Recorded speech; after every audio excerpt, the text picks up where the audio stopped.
اعوذ باللہ من الشیطان الرجیم بسم اللہ الرحمن الرحیم سلام اللہ علی بقیت اللہ الاعظم۔ امام حسین علیہ السلام فور عالمی چینل کربلا مقدسہ سے آپ کے حاضر خدمت ہے، اور اس وقت آپ پروگرام معرفت منتظر عجل اللہ تعالی فرجہ الشریف کو ملاحظہ فرما رہے ہیں۔ گفتگو کا سلسلہ حضرت منجی عالم بشریت امام زمانہ عجل اللہ تعالی فرجہ الشریف کے عنوان سے ہمارا جاری ہے، اور جہاں تک سوال ہے حضرت کی غیبت کا اور غیبت کے بعد جو حضرت کا ظہور ہوگا اور ظہور کے بعد جو حکومت قائم ہوگی، اس کے کچھ نظارات اور اس کے کچھ مناظر احادیث میں ذکر کیے گئے ہیں۔ یعنی حضرت کی حکومت جو یہ آج کل کی حکومتیں ہیں، اس سے آسمان اور زمین کا فرق ہوگا۔ سب سے پہلے جو حضرت کی حکومت اور ان کی حکومت میں فرق ہے، آج کل کے جو حکمران جو حکومتیں کر رہے ہیں،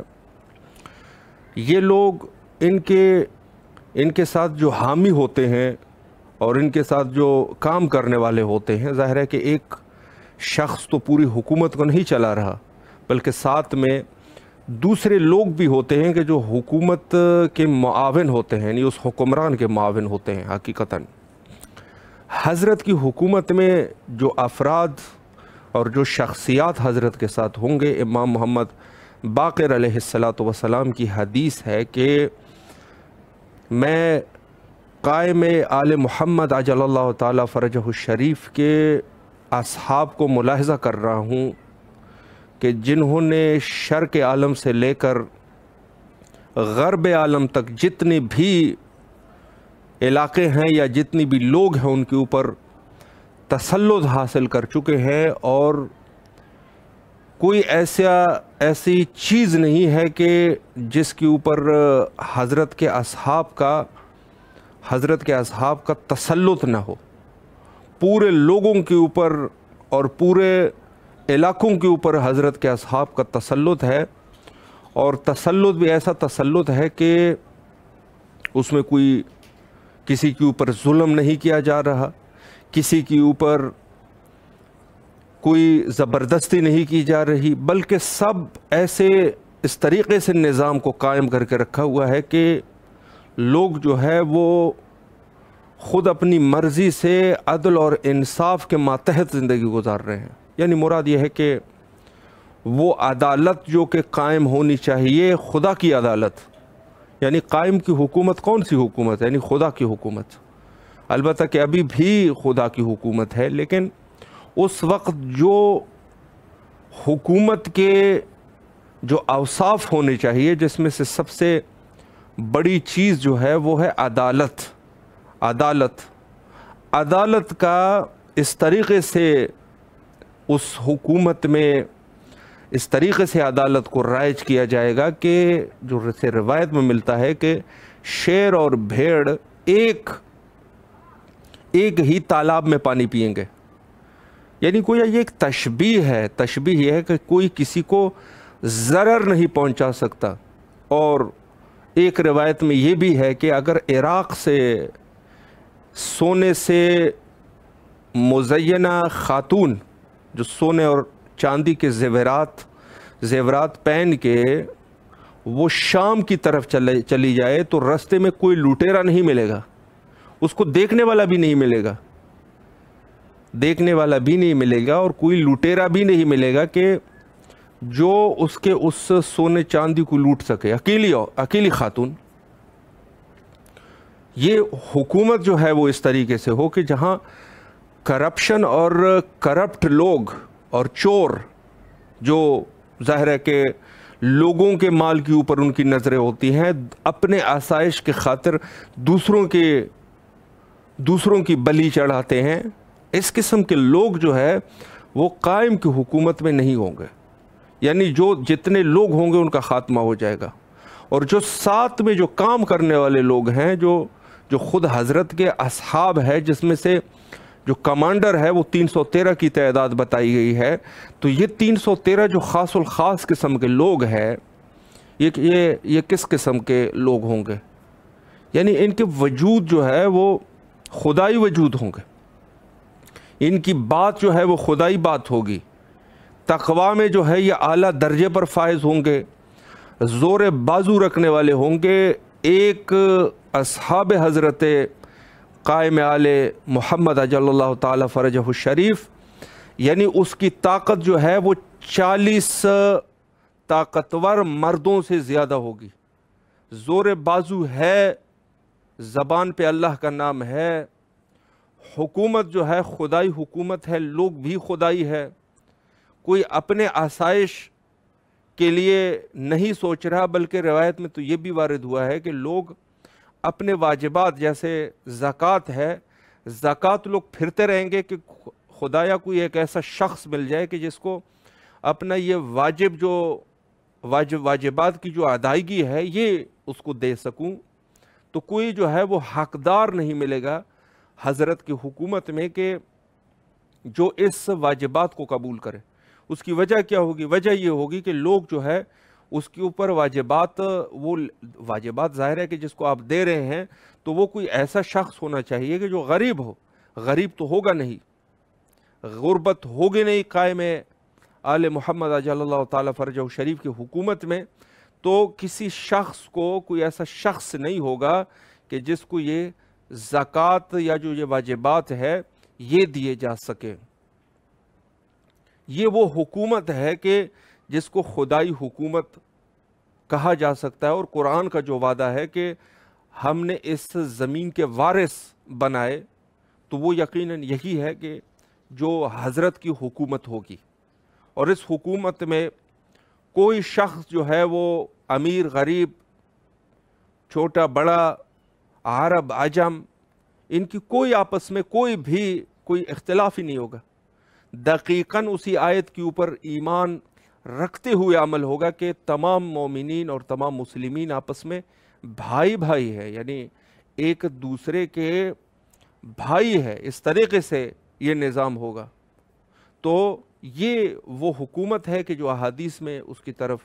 اشارہ ہے. اور یہ دور جو ہے دور غیبت کبریٰ کا دور، جو کہ آج کا دور ہے. انشاءاللہ گفتگو کا سلسلہ آج کا ہمارے معزز مہمان کے ساتھ اسی عنوان پہ رہے گا. یہاں پر لیتے ہیں ایک چھوٹا سا بریک. پروگرام کے نیکسٹ سیگمنٹ میں آپ کے حاضر خدمت رہیں گے.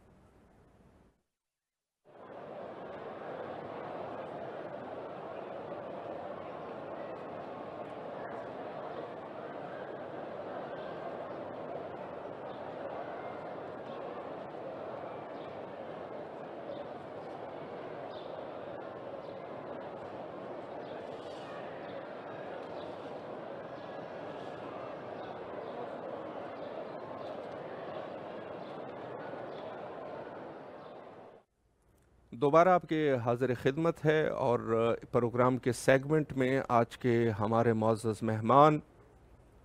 عزت مآب عالی جناب مولانا سید واجد علی زیدی صاحب قبلہ ہمارے ساتھ محو گفتگو رہیں گے. اور کنٹرول روم سے فرما رہے ہیں کہ رابطہ بھی قبلہ کے ساتھ قائم ہو چکا ہے خوشبختانہ. السلام علیکم ورحمۃ اللہ وبرکاتہ. وعلیکم السلام ورحمۃ اللہ وبرکاتہ. حضور خیریت سے ہیں انشاءاللہ؟ طبیعت مزاج بخیر ہیں؟ الحمدللہ الحمدللہ، آپ بخیر و عافیت سے؟ الحمدللہ، آپ کی دعائیں ہیں، مولا آپ کو سلامت رکھے. امام حسین علیہ السلام ٹی وی کی طرف سے آپ کے نہایت ہی ممنون اور مشکور ہے کہ مصروفیات کے باوجود آپ نے ہمیں وقت دیا اور اس مہم موضوع پر آپ نے آمادگی فرمائی اور تشریف لائے. بہت بہت شکر گزار ہیں امام حسین پول ٹی وی کے، انہوں نے دعوت پہ ہمیں. سلامت رہیے، بزرگواری ہے آپ کی. میں سوال آپ کی خدمت میں، پہلا سوال چونکہ ابتدائی میں بھی میں نے تھوڑی سی گفتگو کی حکومت حضرت کے بارے میں، اور پھر جو ہے چونکہ یہ دور جو ہے غیبت کبریٰ کا دور ہے، تو یقیناً ہر مومن اس چیز کے لیے بے تاب ہے کہ کہیں سے حضرت کی حکومت قائم ہو جائے اور وہ نعمات الہیہ جو کہ انسان اور مومنین ان کے حقدار ہے، حقدار کو اس کا حق پہنچ جائے۔ میں ایک سوال خود غیبت کے عنوان سے آپ کی خدمت میں کرنا چاہوں گا کہ ظاہر ہے کہ یہ دور جو ہے کافی طولانی دور ہے، غیبت کبریٰ کا دور، اور حدیث میں بھی اس کی طرف اشارہ ہے۔ تو پہلا سوال قبلہ آپ کی خدمت میں یہی ہے کہ غیبت کے طولانی ہونے کے کیا اسباب ہے، اس پر اگر ایک وضاحت ہو جائے۔ اعوذ باللہ من الشیطان الرجیم، بسم اللہ الرحمن الرحیم، وبہ نستعین وهو خیر الناصرین والمعین،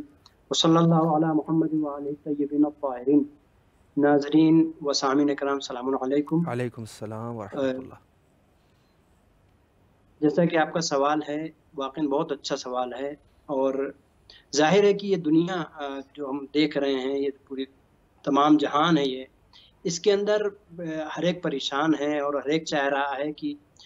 کوئی ایسا نظام قائم ہو جائے جی کہ جس کے ذریعے سے یہ پورا نظام جہان کا ایک بہترین نظام بن جائے، اور ہر ایک یہی چاہ رہا ہے کہ کوئی ایسا آ جائے کہ جو منجی عالم بشریت ہو، جی ایسا انسان آ جائے، ایسا رہبر آ جائے کہ جو پوری دنیا کو، پورے جہان کو نجات دے دے۔ لیکن ظاہر ہے کہ اس میں بہت تاخیر ہو رہی ہے۔ ہر ایک نے اپنا ایک لیڈر اور ایک سیاستدان اور ایک رہبر اور رہنما قرار دے دیا ہے، اور اپنا ایک رہبر خود کو بنا لیا ہے، لیکن کسی کے اندر اتنی سکت اور اتنی طاقت اور توانائی نہیں ہے کہ وہ اس دنیا کو جس طریقے سے نجات دینے کا حق ہے اس طریقے سے نجات دے سکے۔ اور ظاہر ہے کہ اس دور میں ہر ایک انسان پریشان ہے کہ ہم نے اتنے اچھے اچھے رہنما اور لیڈرز لے کے آئے اور ہم ان کی پیروی کر رہے ہیں، اتباع کر رہے ہیں، لیکن اس کے باوجود بھی اس جہان میں ظلم بڑھتا چلا جا رہا ہے، عدل ختم ہوتا چلا جا رہا ہے۔ اسی طریقے سے ہم کو جو نجات ملنا چاہیے اس طرح سے نجات ہم کو نہیں مل پا رہی ہے، تو ہر ایک اسی فکر میں لگا ہوا ہے۔ اس کے باوجود بھی ایک عالمی نظام جو خدا کی جانب سے الہی نظام ہے وہ برپا ہوگا، جس کے لیے علیہ السلام نے، اور الحمدللہ مسلمانوں میں شیعہ حضرات اس بات کے دعوے دار ہیں، اور الحمدللہ ہمارے عقیدے میں سے یہ شے ہے کہ ایک وقت وہ آ جائے گا کہ جو امام زمان عجل اللہ تعالیٰ فرجہ الشریف اس دنیا میں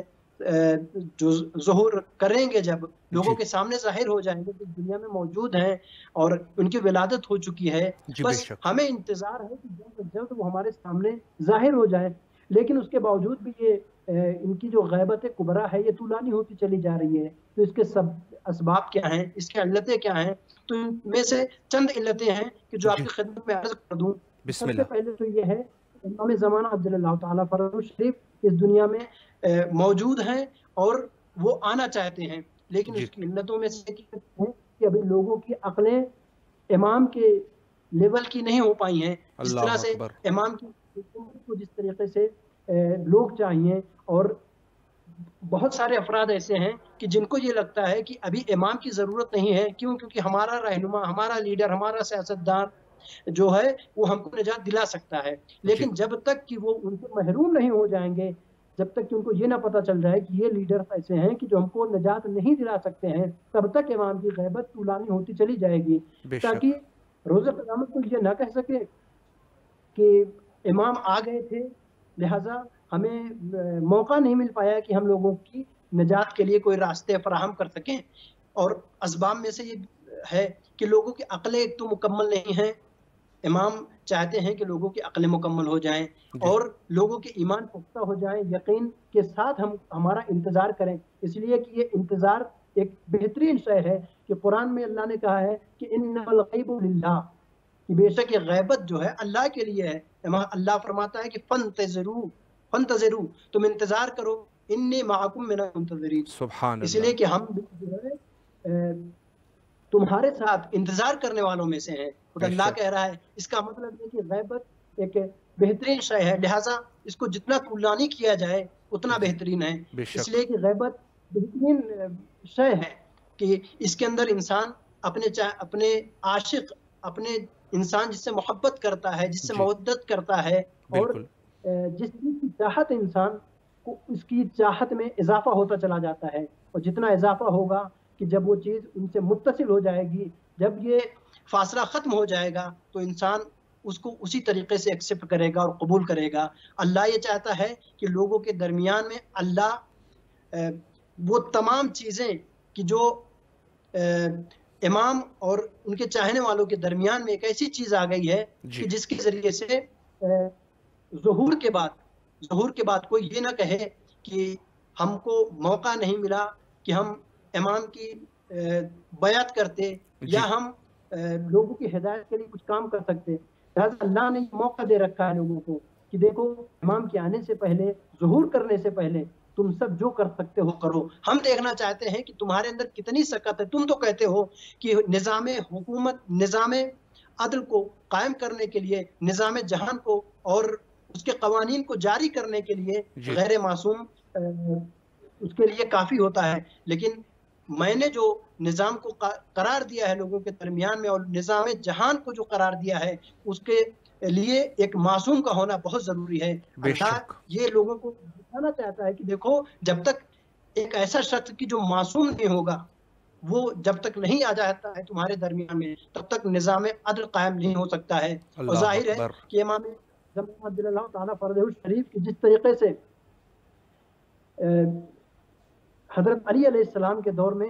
جناب سیدہ سلام اللہ علیہ کے در کے اوپر آگ اور لکڑی کو لایا گیا اور جلایا گیا ان کے در کو، اور جناب امیر المومنین کی گردن میں رسی کا پھندا ڈالا گیا، اور مسلمان جو موجود تھے وہاں کے اوپر، امام موجود تھے، اس کے بعد ان کے دعوے دار بھی موجود تھے کہ جو کہہ رہے تھے کہ ہم آپ کی بیعت کرتے ہیں، ہم آپ کے ساتھ موجود ہیں، ہم آپ کے ساتھ رہیں گے، آپ کا ساتھ دیں گے، انہوں نے بھی امام کا ساتھ چھوڑ دیا۔ جب در جلایا گیا تو کسی نے آواز ظلم کے خلاف نہیں اٹھائی، جب امام کے گردن میں رسی کا پھندا ڈالا گیا کسی نے ساتھ نہیں دیا۔ اسی طریقے سے جب امام کا حق غصب کیا گیا کہ جو امام علی علیہ السلام کا حق تھا تو کسی نے آواز بلند نہیں کی۔ امام کو 40 افراد کی ضرورت تھی لیکن امام کو 40 افراد نہیں ملے، تو اللہ نے یہ چاہا ہے کہ روز قیامت کو یہ نہ کہہ سکے کہ اگر ہم کو موقع ملا ہوتا تو ہم امام کا ساتھ دیتے۔ اور یہ اس لیے یہ طولانی غیبت کا یہ جو موقع ہے یہ طولانی اس لیے ہوتا چلا جا رہا ہے تاکہ روز قیامت کسی کو حق نہ ہو اس بات کا کہ وہ کہے کہ کاش ہم کو موقع ملا ہوتا، ہم امام کے زمانے کو اگر درک کیے ہوتے تو ہم امام کی بیعت کرتے۔ تو آج امام جو دور ہے اس کے اندر ہم کو چاہیے کہ ہم امام کی بیعت کریں اور امام کی پیروی کریں اور اتباع کریں، اور ہم اس بات کا اقرار کر لیں کہ جس طریقے سے جہان عدل اور انصاف کے خواہاں ہے اور ظلم و جور سے بھری ہوئی ہے، اسی طریقے سے عدل و انصاف کے لیے ایک ایسے کی ضرورت ہے کہ جو معصوم ہوگا اور جو اللہ کی جانب سے ہوگا، بے شک منصوص اللہ ہوگا، معصوم ہوگا، وہ عدل و انصاف کو اس دنیا میں قائم کر سکتا ہے۔ اس کے علاوہ کوئی بھی اس دنیا میں نہیں ہے کہ جو نظام میں عدل کو قائم کر سکے، اور ذرہ ذرہ جہاں جہاں کہیں پہ بھی ظلم کا ایک قطرہ بھی باقی ہے وہاں پہ بھی عدل و انصاف کا قیام صرف اور صرف ایسا شخص کر سکتا ہے کہ جو خدا کی جانب سے ہو اور معصوم ہو۔ لہذا یہ طولانی ہونے کے اسباب میں سے تھے۔ خود مومنین کا امتحان لیا گیا، جیسے جناب موسیٰ 40 دن تک کے لیے جس طرح سے حاضر تھے، پہلے جناب موسیٰ نے لوگوں نے کہا کہ ہم آپ کو نبی تسلیم کرتے ہیں، لیکن امتحان ہو چکا۔ اب دوسرا امتحان یہ ہوا کہ غیبت کا موقع آیا، جناب موسیٰ کو غائب کیا گیا، جناب موسیٰ غیبت میں گئے، 40 دن کے لیے ان کی نظروں سے اوجھل ہوئے تھے، لوگ اپنے ایمان سے پھر گئے اور سامری کے چکر میں پڑ گئے اور انہوں نے بچڑے کو اپنا خدا مان لیا۔ تو یہ غیبت ہونے کے اسباب میں سے ایک ہے کہ جس طریقے سے قبل رسول اللہ سے پہلے تمام انبیاء کے ساتھ جو روش اور جو سنت خدا کی رہی ہے کہ کبھی غیبت کے ذریعے سے آزماتا رہا مومنین کو، کبھی اسی طریقے سے کبھی حاضر کر کے ان کا امتحان لیتا رہا، تو اسی طریقے سے جب تک امام کے چاہنے والے جتنے ہیں وہ جب تک ان کا امتحان اللہ نہیں لے لیتا ہے کہ پختہ کتنے ہیں اپنے ایمان کے اوپر، کتنے مستحکم ہیں، وہ جب تک اللہ امتحان نہیں لے لیتا ہے ان کو، تب تک امام کو اس دنیا میں نہیں بھیجے گا۔ اور ظاہر ہے کہ یہ جناب موسیٰ کی قوم تھی کہ جس نے جناب موسیٰ کو چھوڑ دیا تھا اور ان کو ماننے سے انکار کر دیا تھا، لیکن ہمارے زمانے کے امام جو ہے اس کے اوپر الحمدللہ ہم شیعان حیدر کرار کا اور تمام مسلمانوں کا اتنا مستحکم اور عقیدہ ہے کہ ہم کبھی بھی اپنے امام کو چھوڑ نہیں سکتے، کسی بھی حالت میں امام کو نہیں چھوڑ سکتے ہیں۔ اور یقیناً الحمدللہ اتنے زمانے گزر گئے، 1200 سال گزر چکے ہیں، 1100 سال گزر چکے ہیں، لیکن اس کے باوجود بھی ہم آج بھی اپنے امام کا انتظار کر رہے ہیں۔ یہ یقین ہے اپنے امام کے اوپر، یقیناً وہ ایک دن آئے گا اور آنے کے بعد عدل و انصاف کا قیام کرے گا اور لوگوں کے درمیان میں ظلم و جور کو ختم کر کے عدل و انصاف کو قائم کرے گا۔ لہٰذا یہ تمام اسباب ہیں، اور اسی طریقے سے صلب ایک بہت اہم چیز تھی کہ جس کا قرآن میں بھی ذکر ہے کہ جناب نوح علیہ السلام نے اس وقت تک بد دعا نہیں کی اپنے قوم والوں کے لیے کہ جب تک کہ ان کی نسل میں آنے والے جو مومنین تھے، چاہے وہ کفار کی ہی صلب میں موجود ہوں، لیکن ان میں سے بہت سارے ایسے تھے کہ جو ان کے اوپر ایمان لے کے آتے، آئندہ دور میں ایمان لے کے آتے، جب تک وہ ان کی نسل صلب سے وہ باہر نہیں نکل آئے تب تک جناب نوح علیہ السلام نے ان کے لیے بد دعا نہیں کی۔ اور یہ طولانی ہونے کے اسباب میں سے ہیں کہ وہ تمام چیزیں کہ جو امام کو اور ان کے چاہنے والے کو ان سے متصل کر سکتی ہیں، وہ تمام چیزوں کے لیے اللہ نے اور امام نے ایک موقع دے رکھا ہے۔ یہ طولانی ہوتا چلا جائے گا جب تک کہ امام کا ہر چاہنے والا امام کے لائق نہیں ہو جاتا ہے، تب تک امام ظہور نہیں کریں گے۔ اور یقیناً امام اس لیے ظہور نہیں کر رہے ہیں کیونکہ امام اگر اس وقت بھی ظہور کریں کہ جس وقت امام کے چاہنے والے، انتظار کرنے والے جو کہتے ہیں کہ ہم انتظار کر رہے ہیں لیکن اندر سے آمادہ نہ ہوں گے، تو جب امام اس دنیا میں آئیں گے، لوگوں کے سامنے ظاہر ہو جائیں گے جس دن، اس دن امام کو خود امام نہیں چاہتے ہیں کہ میرا چاہنے والا میرے سامنے شرمندہ ہو جائے کہ میں جب اس سے بتاؤں کہ تم واقعاً میرے چاہنے والے نہیں ہو۔ اس طریقے کے بہت سارے واقعات موجود ہیں کہ جس کی طرف رجوع کیا جا سکتا ہے، اور بہت سارے واقعات ہیں، موقع نہیں ہے، لہٰذا کبھی انشاءاللہ آئندہ گفتگو میں اس کا ذکر کیا جائے گا انشاءاللہ تعالیٰ والمستقبل۔ مولا آپ کو سلامت رکھے، نہایت ہی خوبصورت اور مفید گفتگو آپ نے فرمائی۔ آخر میں قبلہ اگر مومنین کے لیے کوئی مختصراً میسج ہے، امام حسین علیہ السلام ٹی وی کے ذریعے سے مومنین سماعت فرما رہے ہیں، بسم اللہ کیجیے۔ ہم سب کے لیے ایک بہترین اچھا سا میسج یہ ہے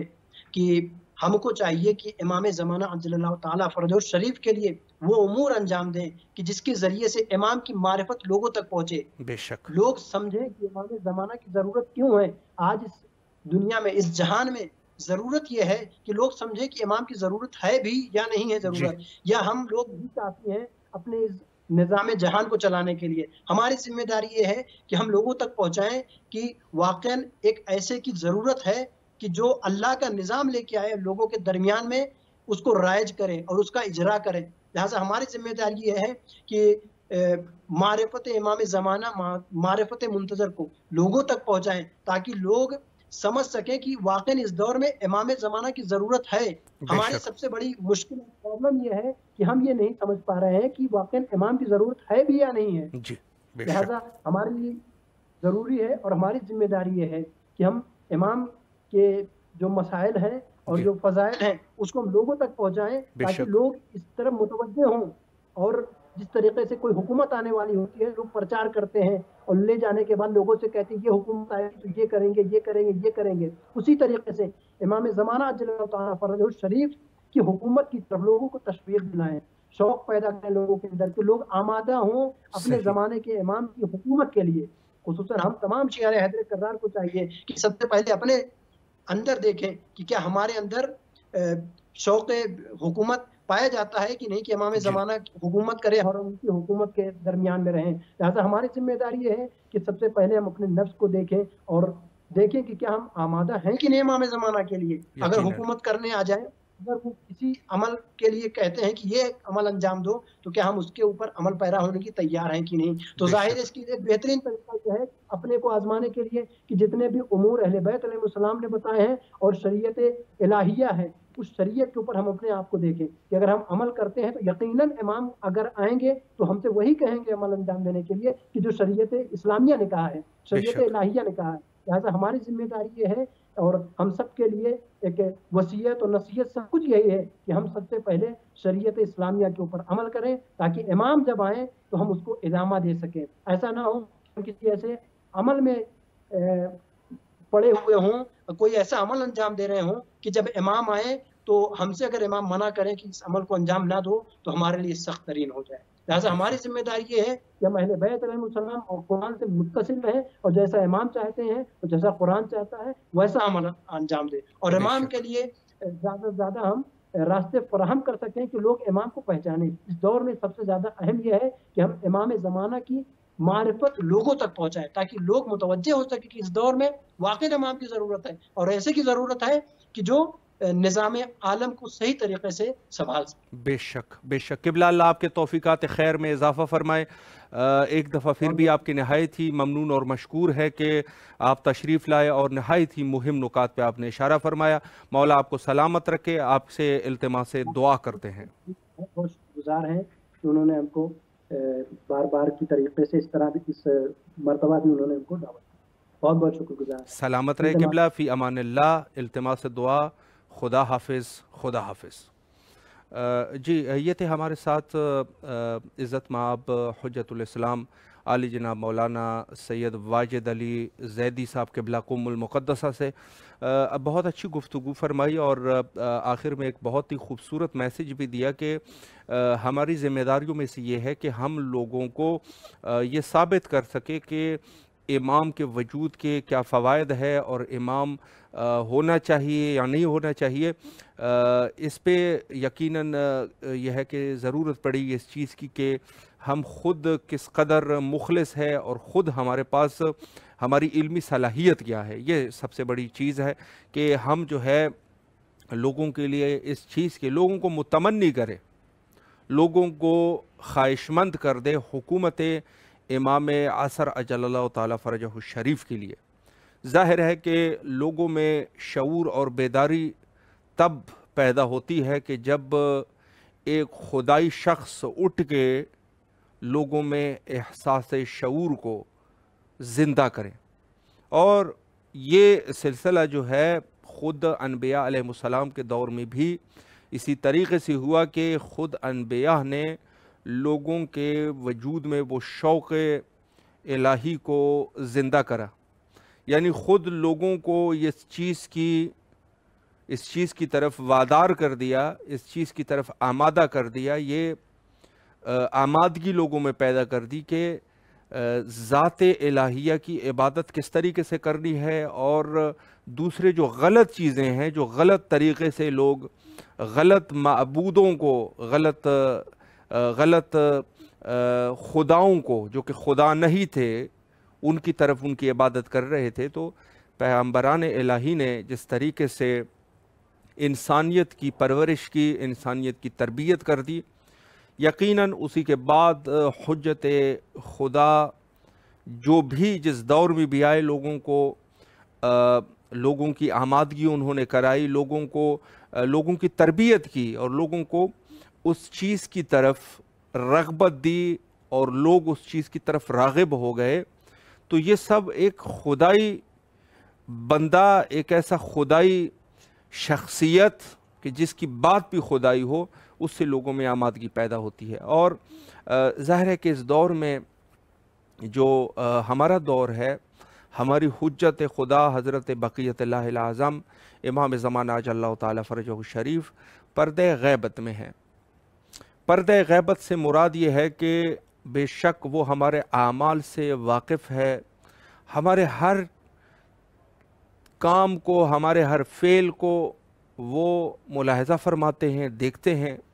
لیکن ظاہراً ایک عام شخص کی، ایک گنہگار کی اتنی بساط نہیں ہے کہ وہ وقت کے امام سے ان کی ملاقات ہو جائے اور وہ وقت کے امام سے گفتگو کر سکے، زیارت کر سکے۔ یہ ایک عام شخص کی بساط کی بات نہیں ہے۔ تو اس دور میں جو ہماری ذمہ داری یہ ہے کہ ہم لوگوں کو امام زمانی بنائیں، لوگوں کو امام زمانی بنائیں، اس طریقے سے لوگ بنیں کہ لوگ جو ہے وہ اپنے وقت کے امام کی طرف راغب ہو جائے۔ یقیناً رغبت ڈالنے والا، کسی کی ہدایت کرنے والا ذات باری تعالیٰ کے علاوہ اور کوئی نہیں ہے، وہی ہدایت کرتے ہیں، لیکن وسیلہ کون ہے، یہ وسیلہ جو ہے وہ کون بنتا ہے، یہ ایک اور چیز ہے۔ یعنی خود اللہ جو ہے وہ انسان اور بشریت کے ہدایت کے لیے وسیلے بنایا کرتے ہیں۔ تو وسیلہ یقیناً وہی شخص بن سکتے گا جو عبد خدا ہوگا، خدا کا نیک بندہ ہوگا، بمعرفت ہوگا اور علم رکھنے والا انسان ہوگا، نہ یہ کہ کسی جاہل آدمی جو ہے وہ اس پوزیشن میں ہو، یقیناً جاہل نہیں بن سکتا۔ اور چونکہ کل شہادت بھی گزر چکی ہے اور جمعے کا دن تھا، تو ہمارے پروگرام معرفت منتظر اجل اللہ تعالیٰ فرجہ شریف جمعے کو چونکہ منعقد نہیں کیا جاتا، تو آج تھوڑی سی گفتگو جو ہے اس پروگرام کے لاسٹ سیگمنٹ میں حضرت امام صادق علیہ السلام کے عنوان سے آپ کی خدمت میں کرنا چاہوں گا۔ یہاں پر جو آخری پیغام دیا ہے مولانا نے، وہ اس طریقے سے ہے کہ ہم لوگوں کو امام زمانی بنائیں، یعنی خدا کی طرف رغبت دیں۔ امام زمان علیہ السلام کی طرف رغبت دینا یعنی خود ذات باری تعالیٰ کی طرف رغبت دینا۔ اب یہ یہاں پر ضرورت ثمر کی ہے کہ ہم لوگ کس قدر اہل علم ہے۔ ضروری نہیں ہے کہ ایک انسان حوض علمیہ میں پڑا ہوا ہو تو وہ شخص جو ہے وہ اہل علم ہوگا اور دوسرا آدمی جو ہے وہ اہل علم نہیں ہوگا۔ یہ ایک غلط اصطلاح ہے، بہت بڑی غلط اصطلاح ہے کہ کوئی شخص یہ کہیں کہ یقیناً ہر شخص جو ہے وہ اہل علم بن سکتا ہے، لیکن ظاہر ہے کہ کوشش، سعی، تلاش اور یہ سب چیزیں جو ہے وہ ضروری ہوتی ہے، وہ کسی کے لیے بھی ہے۔ بس یہ جو علماء کا سلسلہ ہے، مدارس ہے یا دوسری چیزیں ہیں، اس کا مقصد بھی یہ ہے کہ جو لوگ وہاں پر زیر تعلیم ہے وہ اہل کوشش، تلاش اور اس پوزیشن میں بنے۔ یہ بس وہ آمادگی ہے علم کے لیے، یہ نہیں ہے کہ مدارس میں ہی علم دیا جائے۔ علم خدا کے پاس ہے، وہ جس کو چاہے علم دے دے گا۔ یہ فقط ایک آمادگی کی درسگاہ ہوتی ہے کہ جہاں پہ انسان جو وہاں پر زیر تعلیم وہاں جاتے ہیں اس کو علم کے لیے آمادہ کیا جاتا ہے۔ باقی جو ہے علم خدا کے ہاتھ میں، اور جس کو چاہے وہ علم دے دے۔ یقیناً وہ بھی علم بھی حقدار کو ہی ملتا ہے، جو میں عرض کر رہا تھا۔ تو خود حضرت امام صادق علیہ السلام کی زندگی میں چونکہ دوسرے ائمہ کے دور میں مشکلات کچھ بہت ہی زیادہ تھی، اس کی وجوہات یہ تھی کہ خود شہادت حضرت ابی عبداللہ الحسین علیہ السلام کے بعد جو مشکلات بنے ہیں، یزید پلید کا دور، اور پھر واقعہ حرہ جو کہ ایک نہایت ہی پرشوب اور نہایت ہی دردناک واقعہ ہے اسلام کا، یعنی خود شہادت حضرت ابی عبداللہ الحسین علیہ السلام کے بعد جو بنی ہاشم کا قتل عام کیا گیا ہے کربلا مقدسہ میں، اور وہ مظلومانہ شہادت جو واقعہ ہوئی ہے، اس کے بعد یہ واقعہ حرہ نہایت ہی عجیب واقعہ ہے۔ یعنی خود یزید پلید جو ہے وہ مدینے کی طرف حملہ آور ہو جاتا ہے، یعنی ان کا جو کمانڈر ہے، یہودی کمانڈر کو وہاں پر بھیج دیتے ہیں، اور وہاں پر نوامیس مسلمین کا جس طریقے سے وہاں پر بے عزتی ہوتی ہے، اور بہت ہی عجیب واقعات ہیں، میں اس کی طرف اشارہ نہیں کرنا چاہوں گا، لیکن جو واقعات ایسے تھے کہ یعنی خود مسلمان اس دور میں حفظ میں نہیں تھے، لوگ مسلمان پراشوب دور سے دوچار تھے، اور وقت کے امام حضرت امام سجاد علیہ السلام کا دور نہایت ہی عجیب دور گزرا ہے، یعنی نہایت ہی دشمن جو ہے وہ نہایت ہی تسلط میں تھا، اور یہ ایک نہایت ہی مشکل دور تھا جو گزر گیا۔ پھر امام محمد باقر علیہ السلام کا دور، جہاں پر بنی امیہ عروج پر ہے، ظلم کہ کسی بھی موقع کو ہاتھ سے نہیں جانے دے رہے، اور اسی طریقے سے جب دور حضرت صادق آل محمد علیہ السلام کا دور آیا، تو یہ دور ایسا دور تھا کہ یہاں پر بنی امیہ اور بنو عباس کے درمیان ایک جنگ چھڑ گئی۔ یہ جنگ جو ہے کافی فائدہ مند ثابت ہوئی مومنین کے لیے۔ کس عنوان سے ثابت ہوئی؟ چونکہ بنو عباس نے ایک شعار بلند کر دیا تھا، یا لسارات الحسین والا شعار، جہاں پر انہوں نے شیعہ کچھ سادہ لوہ لوگوں کو اپنے ساتھ ملا کے بنی امیہ کے ساتھ لڑائی کی، اور اس جنگ میں بھی انہوں نے یہی کہتے رہے کہ اگر ہم تسلط میں آگئے تو یہ جو حکومت ہے، جس کا جو اصل حقدار ہے، جو اہل بیت علیہ السلام ہے، امام صادق علیہ السلام ہے، تو ہم یہ حکومت ان کو ہدیہ کر دیں گے۔ لیکن پھر ایسا ہوا نہیں، یہ لوگ پھر اس سے بھی، یعنی بنو امیہ سے بھی زیادہ ظالم نکلے، لیکن اس جنگ کا فائدہ یہ ہوا کہ حضرت صادق آل محمد علیہ السلام رئیس مذہب جعفریہ نے وہ خدمات انجام دیے کہ اپنے شاگردوں کو اس دور میں تربیت دی۔ جو مسلمانوں کے آج کے بڑے بڑے نام ہے، یہ حضرت امام صادق علیہ الصلوۃ والسلام کے تلامیذ اور شاگرد تھے، یعنی خود حضرت نے ان شاگردوں کی تربیت کی، اور پھر مختلف علاقوں میں یہ جب پھیل گئے تو وہاں پر فائدہ یہ ہوا کہ ایسی ترویج ہو گئی مذہب اہل بیت کی کہ لوگ جو ہے وہ معرفت اور معارف اہل بیت علیہ الصلوۃ والسلام لوگوں کے دلوں میں زندہ ہو گئی۔ میں جہاں سے بات کر رہا تھا کہ ہم لوگوں کو اس دور میں جو ضرورت ہے کہ ہم امام زمان علیہ السلام کی ترویج کرے، لوگوں کی خدائی ترویج کرے، تو اس کے لیے ضرورت کیا ہے؟ ضرورت یہ ہے کہ ہم اہل علم ہو جائے۔ اب جو اہل علم ہو گئے، یعنی خود حضرت امام صادق علیہ السلام نے لوگوں کو اہل علم بنا دیا، اور اس دور میں جو کہ بنو عباس کی لاکھ درجے کوشش ہوا کرتی تھی کہ یونانی علوم کو داخل کرے، یونانی علوم کو داخل کرے، جس میں سے ایک علم فلسفہ بھی اس دور میں چونکہ یونانی علوم میں سے تھا، یعنی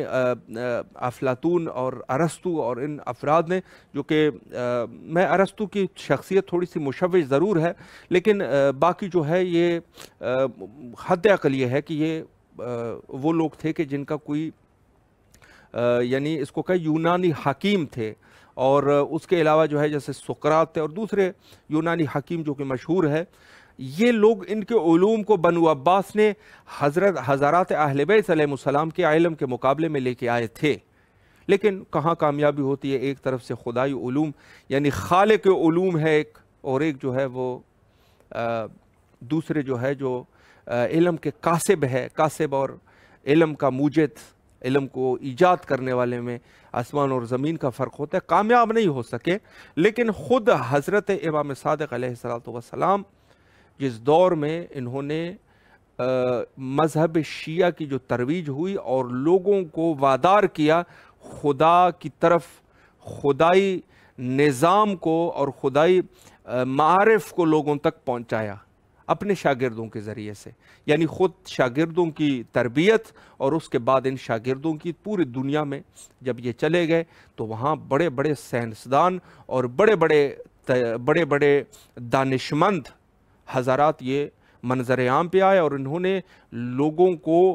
عالم بنا دیا۔ یہ حضرت امام صادق علیہ السلام کے وہ عظیم خدمات ہے کہ جو کہ لوگوں سے بالکل آج لوگوں کے سامنے، حتیٰ اہل تسنن کے بھی یہ جملے موجود ہے کہ وہ اپنا جو ان کے امام ہے ابو